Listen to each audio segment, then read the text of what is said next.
There's one thing about the word spoiling that I want to mention because we use it all the time. What does it actually mean to spoil something? Rotting? And how do you do that? How do you spoil You it? leave it alone?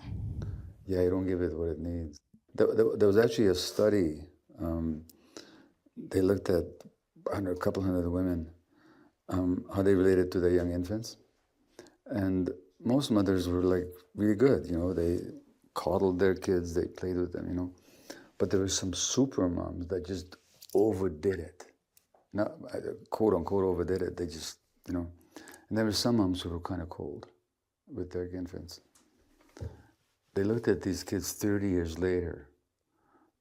The ones with the healthiest emotional functioning were the ones that had been over coddled. Kids are spoiled by not giving them what they need. Or by giving them too much of what they don't need in place of the very few things that they actually need.